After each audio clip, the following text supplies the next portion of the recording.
De plus en plus de personnes sont proches aidantes, mais bien des gens, en fait, savent pas qu'ils sont proches aidants. Ça fait que c'est un petit peu paradoxal, c'est un petit peu étrange, et il n'en demeure pas moins qu'il y en a de plus en plus.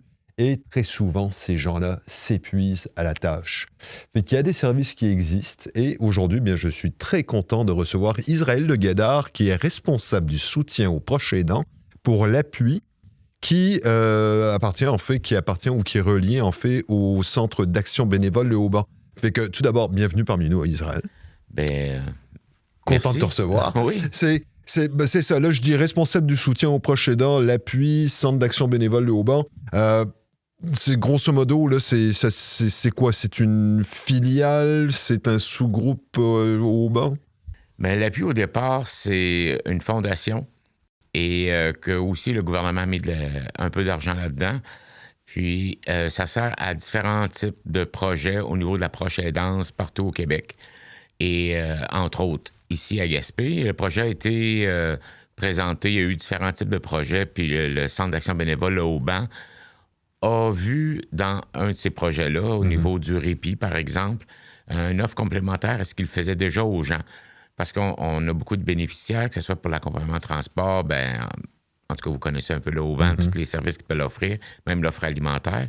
Souvent, c'était les enfants qui venaient puis présentaient pour leurs parents une demande en disant « mes parents sont rendus là, ils ont besoin de ça ». Puis eux étaient souvent essoufflés d'aller porter toujours de la nourriture ou faire des choses comme ça. Donc, on s'est dit, il y a quelqu'un qui passe dans le crack à quelque part, dans une faille dans le divan. Et c'était les proches aidants, souvent, qui étaient oubliés. Donc, l'appui est là pour ça. Et c'est pour ça que le Haut-Ban a récupéré un projet dans ce type-là.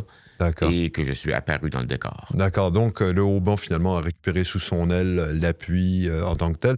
Et là, c'est un peu étrange parce qu'il y a une chose qu'on comprend peu ou qu'on comprend mal, c'est proche aidant. C'est quoi? Comment ça se définit? Ça se définit dans... C'est dur à définir dans le sens que c'est quelque chose que tu es. Souvent, on appelait ça à l'époque aidant naturel. Et donc, en utilisant le mot aidant naturel, on se dit, c'est normal de le faire. C'est normal d'aider mon conjoint, c'est normal d'aider mes parents, ils m'ont aidé, puis c'est ma place, puis c'est ça que je fais. Alors qu'un proche aidant n'est pas simplement un aidant naturel, il est plus que ça. Je vais vous lire, en fait, la définition que le gouvernement donne lui-même de la proche aidance, c'est-à-dire, c'est celle qui vient de la politique nationale pour les personnes proches aidantes.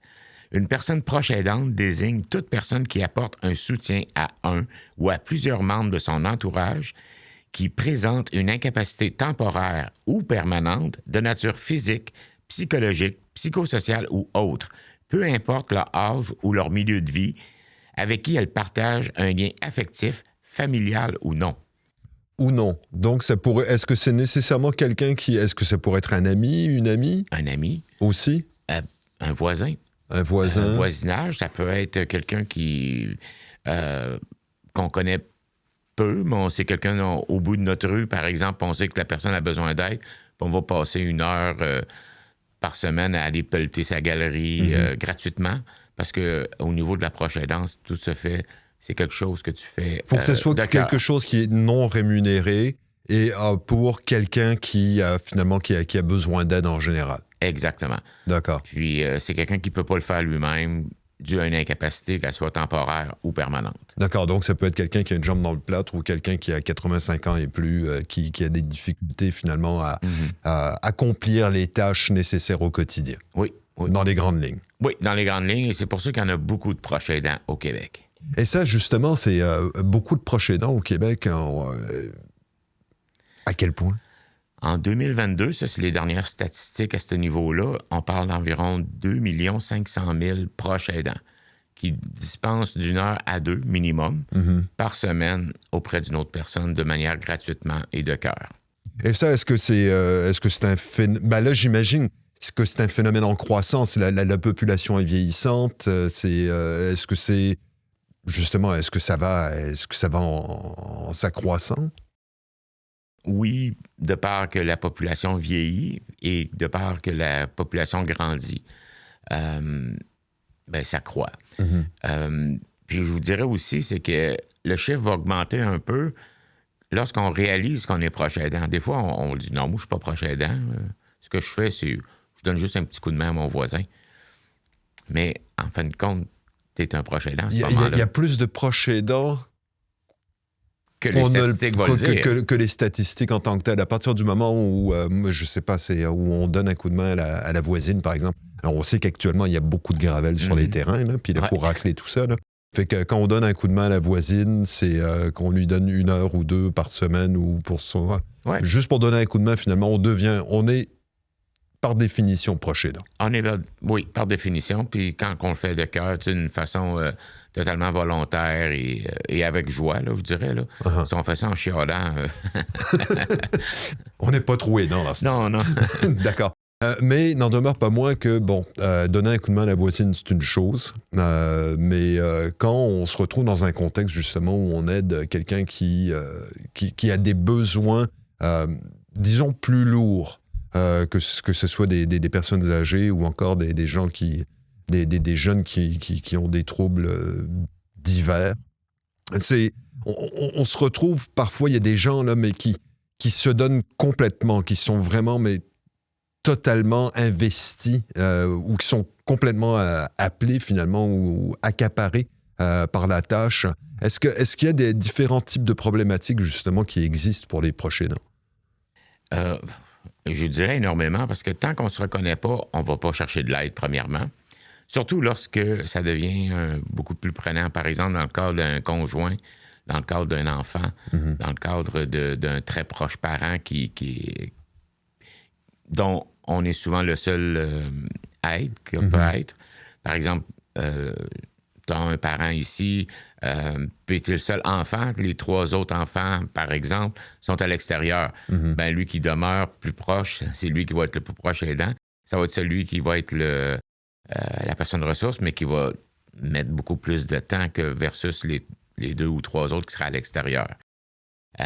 Fait que ça peut devenir à la longue épuisant parce que c'est toujours du temps que tu donnes, oui, volontairement, puis tout ça, mais au détriment parfois de sa propre vie sociale, au détriment de parfois même des besoins financiers. Parce qu'on doit, par exemple, dans le cas d'une maladie, parfois tu dois prendre des heures de congé, tu dois... Accompagner à l'hôpital. Oui. On sait qu'il y a des aides gouvernementales, donc ce qu'on appelait avant le chômage de compassion. Chômage de compassion? Oui, sur un chômage. Oui, c'est ça. Par exemple, si tu as un conjointe qui a un cancer, tu peux prendre l'assurance chômage pour l'aider pendant quelques semaines. C'est limité dans le temps, puis tout ça. On appelait ça comme ça. Je ne sais même pas exactement le vrai terme, mais on peut encore le retrouver sur les pages du gouvernement, l'ARC ou...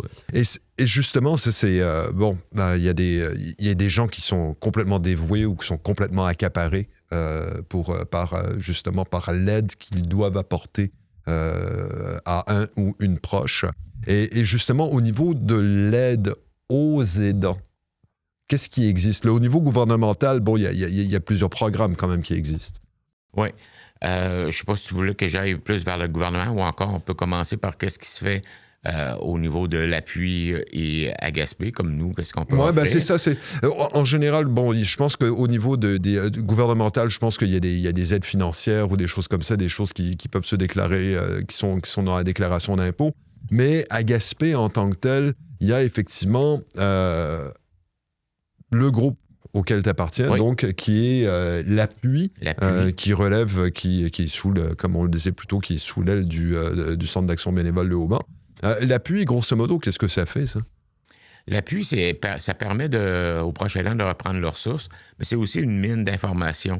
Si on va sur le site Internet de l'appui, www.l'appui, sans apostrophe, .org, c'est très bien fait. On peut naviguer facilement. Je suis proche aidant.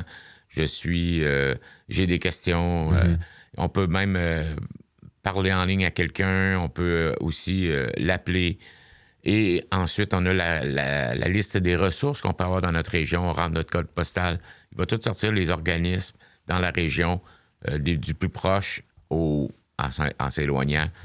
Et ça, justement, là, Et ça, c'est peu importe comment dirais-je, la quantité de temps qu'on investit là-dedans. On peut aller faire un tour sur l'appui, justement, puis voir les différents types de services auxquels on peut accéder, et à tous les niveaux. À tous les niveaux. Puis eux, comme je disais, c'est une mine d'informations. Puis une des premières choses qui va sortir, comme moi je l'ai fait tantôt pour le fun, puis c'est le Centre d'action bénévole qui sortait en premier. Peut-être parce qu'on est un de leurs projets aussi en quelque sorte. Mais au niveau du Centre d'action bénévole, nous, on offre quand même des choses comme du référencement. Qu'est-ce que tu appelles du référencement? Du référencement, c'est-à-dire que moi, je peux les référer vers d'autres organismes. Si quelqu'un vient me voir, puis que, par exemple, ça va être au niveau d'un cancer, bon, oui, je suis là pour aider, pour écouter, mais je peux les diriger vers d'autres organismes qui, eux, vont avoir des intervenants ou intervenantes qui sont plus spécialisés. Par exemple, LogPac, qui est l'organisme gaspésien des personnes atteintes de cancer. OK. Fait que là, je vais les rediriger vers l'intervenante. Je peux faire le premier lien avec eux. Puis, c'est ça. C'est ça, parce qu'il y a différents groupes, comment dirais-je, différents OBNL qui travaillent souvent aussi avec des bénévoles. On sort justement de la semaine de l'action bénévole. Oui. Et tu as été très occupé, n'est-ce pas? Et il n'en demeure pas moins que, bon, il y a des groupes qui s'occupent plus particulièrement des proches aidants qui doivent gérer des situations avec, par exemple, une personne qui est atteinte de cancer, ou encore un enfant qui est autiste, ou encore, il y a différentes options finalement. Oui, il y a différentes options. Puis souvent, des fois, les gens viennent me voir. Au début, ils posent la question, j'ai besoin pour telle affaire, c'est où que je peux trouver ça? Qu'est-ce que tu as pour moi? Parfois, moi, j'ai pas grand-chose, mais je peux le rediriger vers la bonne personne. Surtout au niveau financier, par exemple. Et je connais quelques organismes qui peuvent, Finautonome, pour pas les nommer, ils sont dans la région de Montréal, mais tout ce qui est proche aidance et programmes gouvernementaux, des subventions, tout ça, sont excellents là-dedans. Puis ils peuvent vous diriger les gens vers les bons endroits. Puis si on navigue sur le site Internet, par exemple, ça te donne toutes les démarches, il faut faire ci, ça. C'est vraiment aider à 1, 2, 3. Puis après ça, là, tu peux, quel formulaire aller remplir auprès du gouvernement. Puis on peut les appeler, puis ils vont nous répondre en ligne, ils vont nous envoyer les formulaires. Fait que toi, jusqu'à un certain point, dans cet univers, finalement, tu es un peu à une porte d'entrée de façon à trouver la bonne pièce où aller, finalement. Oui, au niveau du référencement, au niveau de la consultation, puis tout ça, oui. Puis tout ça, comme je disais, c'est tous des services confidentiels, là, surtout de notre part. Là. Mais on va aussi vers... des fois, juste de l'écoute. Des fois, les gens ont juste besoin de parler, ont juste besoin de s'exprimer. Ce qu'on dit des fois en bon québécois, ils ont une crotte sur le cœur. Ou c'est pesant. Ils veulent juste le dire à quelqu'un. Puis après ça, ça leur fait du bien. Bon, on en profite. Je suis là pour ça. Là. Je me sers de mes épaules pour ça. Mais on offre aussi du répit. Du répit qui permet à la personne proche aidante de quitter la maison, d'aller faire ses commissions, d'avoir un temps social. Surtout lorsque, là, pour ça, il faut que tu habites avec la personne qui est aidée, la personne qui a besoin d'aide. Mais souvent, dans les cas comme par exemple d'Alzheimer ou de maladies dégénératives graves, puis tu peux pas laisser la personne seule à la maison, ça devient très prenant juste d'aller faire les courses, d'aller prendre un café avec un ami que, quand ça fait 6 mois que tu n'as pas sorti de la maison. C'est épuisant, t'as beau d'aimer l'autre personne, mais... C'est ça, c'est parce qu'on ne veut pas se retrouver justement dans la situation où éventuellement ça devient tellement prenant puis c'est triste à dire, mais parfois c'est qu'on pense justement avec quelqu'un qui est en perte totale d'autonomie. Il y a les RPA, les CHSLD, ce genre de choses qui existent, mais n'en demeure pas moins qu'il y a des personnes qui désirent rester à la maison. Puis à ce moment-là, il faut les accompagner. Et quand tu parles de répit, justement, ça prend quelle forme? Il y a un bénévole, il y a un professionnel qui va venir à la maison pour s'en occuper pendant qu'on va prendre une marche ou qu'on va à l'épicerie ou qu'on... Ouais, ensemble, on détermine le nombre d'heures qu'on a besoin par semaine, que la personne a besoin par semaine. Puis souvent, c'est rare que... en fait, j'ai jamais eu d'exagération à ce niveau-là. Les gens, juste de prendre des fois 2-3 heures par semaine, j'avais jamais fait ça depuis... tant de semaines, tant de mois. Fait que ça lui permet d'aller prendre justement un café, parce que c'est ce qu'ils vont faire de ce temps libre, c'est un temps libre, puis ça ne me regarde pas dans le sens que je ne lui donne pas ça pour qu'il en profite pour aller simplement s'acheter... aller au cinéma. Là. C'est pas ce qu'ils veulent. Mhm. Et ça va être... Oui, c'est du personnel qui vient, c'est du personnel de multiservice. La Corporation d'aide à domicile, là, multiservices qui sont basés à Grande-Vallée, mais qui ont des employés un peu partout sur le territoire de la Côte-de-Gaspé. Là. Et ce sont eux qui viennent. Puis nous, avec la subvention qu'on a, on paie la grande majorité du salaire. Puis on demande une légère contribution de 3 de l'heure pour le proche aidant qui paye. Puis on a quand même des mesures d'accessibilité. Si jamais quelqu'un aurait vraiment une difficulté, bien, ça, c'est toujours en jasant, par regardant les besoins, on peut toujours arranger des choses. Là. Puis ça, est-ce que c'est selon un horaire établi? Est-ce qu'il faut nécessairement que ce soit de jour ou est-ce que ça peut être de soir? Est-ce qu'il y a des variations sur le thème? Ça peut aller de soir, parfois la fin de semaine. Ça va dépendre de l'employé. Pour ce qui est de nuit, ça, c'est différent, là, parce que de toute façon, le côté social de nuit est un peu plus...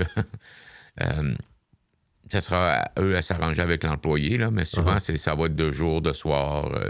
Puis effectivement, ça donne la possibilité à cette personne là, qui est complètement accaparée par la personne qui a des problématiques d'aller au cinéma, d'aller à la plage ou peu importe, juste de décompresser finalement. Exactement.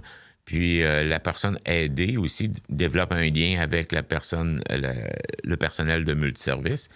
Et souvent, ben, eux aussi peuvent parler, peuvent s'exprimer, puis prendre du temps ensemble. Puis le personnel n'est pas là pour venir faire le ménage ou des tâches ménagères. Il vient vraiment s'occuper de la personne aidée.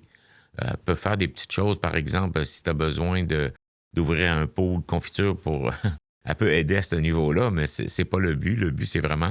Elle devient une ressource sur place pour surveiller, pour prendre du temps avec l'autre personne, parce qu'elle peut, elle aussi, écouter la télé avec l'autre personne. Ben, puis, c'est ça, tant qu'à faire. C'est comme dans le temps où on faisait du gardiennage, effectivement. Exactement, c'est un peu une forme de gardiennage. Voilà. Donc, c'est contribution minimale. Les gens de multiservices, c'est quoi? C'est des gens qui sont formés pour ça? Ou? Oui, ils sont formés pour faire du répit. C'est souvent les mêmes employés qui vont faire aussi de l'entretien ménager, mais c'est sous un autre code qui rentre lorsqu'ils font le feuille de temps. Là. Puis la partie, quand c'est du répit, c'est vraiment un temps où, non, ils ne sont pas en train de faire du ménage, mais ils ont été formés aussi pour aider dans certains cas. Puis à ce moment-là, pour justement les proches aidants qui auraient besoin de ce type de service, quoi, ils t'appellent directement? Oui, ça peut être un point de départ. Parfois, il y en a qui vont parler avec les intervenants du CIS, les travailleurs sociaux. Puis après ça, ensemble, ils peuvent... Parce que le CIS peut offrir une certaine forme de répit, mais nous, on est complémentaires à ça, puis ça s'additionne à qu'est-ce que le CIS peut offrir. Fait que c'est bon d'aller voir qu'est-ce que le CIS peut offrir aussi, et aussi va donner. Puis après ça, nous, on peut complémenter, et donc ça donne des fois des plus grandes banques de temps. Ça, parce que j'imagine que le CIS, bon, jusqu'à un certain point, ça va être pour des services peut-être plus pointus, où il y a des besoins de soins, de santé ou autres, alors que vous, ça sera davantage, vous allez être, c'est plus généraliste, disons. Oui, bien, en fait, c'est pour que la personne sorte. Si elle veut décider de rester couchée, d'aller se coucher dans sa chambre, pas de problème. Aussi. Mais elle peut juste aller prendre une marche puis prendre l'air, comme on dit. Ça, c'est au niveau du répit. Fait qu'après ça, on voit qu'est-ce qui se passe. On peut ajuster, justement. Oh, oui. Puis là, justement, c'est une des raisons pour lesquelles je t'ai proposé de venir ici, c'est que c'est mercredi le 13 mai prochain, de 13h30 à 15h. Il y a un café rencontre qui est organisé. De 13h30 à 15h, oui. De 13h30 à 15h, c'est bien ça. Et là, c'est le café rencontre, c'est pourquoi au juste? On va parler un peu surtout de la maladie d'Alzheimer, mais pas simplement ça, parce que ça va être co-animé avec l'intervenante de la SAGIM qui s'occupe aussi du secteur de Gaspé, Mme Anakim Castillo. Et on va co-animer ça. On va jaser, ça va aller comme selon le nombre de participants qu'il va y avoir sur place, puis les questions qu'il va y avoir. Nous, on va présenter un peu les choses qu'on peut faire, puis qu'est-ce qu'il y a. Ça va être simplement le premier d'une série de d'autres. Là. J'ai l'intention d'en faire avec d'autres types d'intervenants, puis même d'en faire moi-même. Mais c'est ça. Fait que sur place, ça va être vraiment juste de discuter en tant que proche aidant, des fois la dynamique qu'il peut avoir, puis de l'exprimer entre proches aidants. Des fois, ça fait toujours du bien. Là. Puis est-ce qu'il y a des proches aidants qui s'aident entre eux?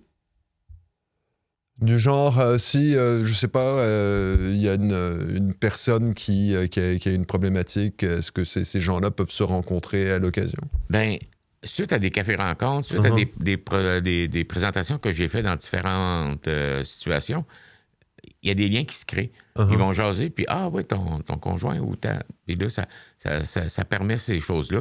Puis je suis loin d'être contre ça, là. Au contraire, c'est dans ces moments-là que tu peux comprendre que tu n'es pas seul, tu ne vis pas ce moment-là, parce que tu vis de l'isolement souvent quand tu es proche aidant, surtout lorsque tu es vraiment dans une situation où que tu ne peux pas abandonner, excusez-moi le terme, là, où tu ne peux pas laisser l'autre seul à la maison. C'est ça, puis il y en a justement là, qui ont des, comment dirais-je, un sentiment de culpabilité, de s'éloigner pour 1 heure ou 2, alors que là, justement, c'est des services qui sont offerts. Fait que Israël, je pense qu'on a grosso modo fait le tour. En tout cas, je pense que c'est effectivement les proches aidants ont besoin eux-mêmes. Elles ont besoin d'aide aussi. Ça fait que je suis vraiment content que l'appui existe. Oui. Puis, comme je disais, si moi, je n'ai pas la réponse, j'en inventerai pas une. Je vais les diriger, les proches aidants, vers les bonnes personnes, vers les bons organismes. La porte d'entrée pour différents types de services. Exactement. Je ne veux pas être le seul à Gaspé qui a les réponses là-dessus, mais je veux travailler puis référer vers les collègues, tout comme les collègues vont le faire lorsqu'il va arriver des proches aidants puis qu'ils vont sentir qu'ils ont besoin de repos, bien, ils vont pouvoir nous parler de nous aussi, là, au niveau du répit, par exemple. Très bien. Merci Israël. Avec Et puis, plaisir. c'est encore une fois bravo, parce qu'on se rend compte qu'effectivement, les proches aidants ont besoin d'aide. Donc, merci. Bien, fait plaisir.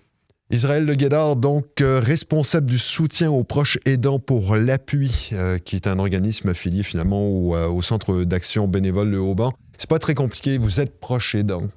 C'est souvent les proches aidants sont un petit peu comme dans une bulle, sont un petit peu, pas nécessairement ostratisés, mais ils se retrouvent tout seuls quelque part à se dévouer corps et âme pour leurs proches. Fait que si vous avez besoin d'un coup de main, on vous invite justement à ce café-rencontre qui a lieu le mercredi 13 mai à 13h30, de 13h30 à 15h.